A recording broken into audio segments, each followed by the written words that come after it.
கர்த்தருடைய நாமத்துக்கு ஸ்தோத்திரம் உண்டாவதாக. கிறிஸ்துவை மறுதலிக்காமல் தைரியமாய் ஆலயத்துக்கு வர வேண்டும். யாருக்கும் பயப்படாமல் தைரியமாய் வர வேண்டும். ஆனால் இப்பொழுது இருக்கிற கிறிஸ்தவர்களை பார்த்தீர்கள் என்றால் பண்டிகை கிறிஸ்தவர்கள் என்றால் பண்டிகை எப்பொழுது வருகிறதோ அப்பொழுதுதான் சபைக்கு வருவார்கள், அதாவது ஆலயத்துக்கு வருவார்கள். இன்னொரு கிறிஸ்தவர்கள் இருக்கிறார்கள், சாப்பாடு கிறிஸ்தவர்கள். சாப்பாடு எப்பொழுது ஆலயத்தில் போடுகிறார்களோ அப்பொழுது ஆலயத்துக்கு வருவார்கள். இரகசிய கிறிஸ்தவர்கள் இருக்கிறார்கள். அவங்க வீட்டில் யாருமே ஆண்டவரை ஏற்றுக்கொள்ள மாட்டார்கள்.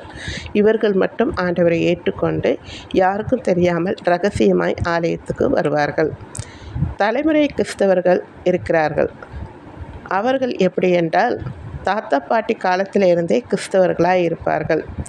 அம்மா அப்பா வற்புறுத்ததுனாலேயோ இல்லை தாத்தா பாட்டி வற்புறுத்தல் இல்லை அண்ணன் அக்கா உறவினர்கள் யாருக்காகவோ ஒருவருக்காக ஏதோ கடமைக்காக அவர்களுக்காக பாரம்பரியமாய் சடங்குக்காக ஆலயத்துக்கு வரணுமே என்று வருவார்கள்.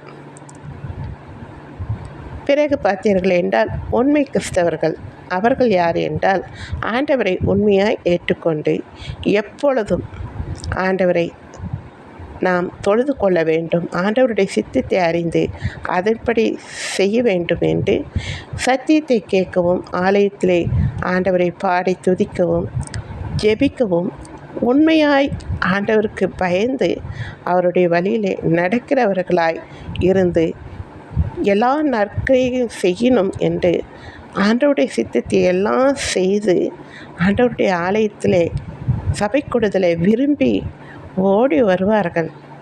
அவர்களே உண்மையான கிறிஸ்தவர்கள். நாம் எந்த கிறிஸ்தவர்களாக இதில் இருக்கிறோம் என்பதை நீங்கள் யோசித்து பாருங்கள். சரிங்களா? தேங்க்யூ.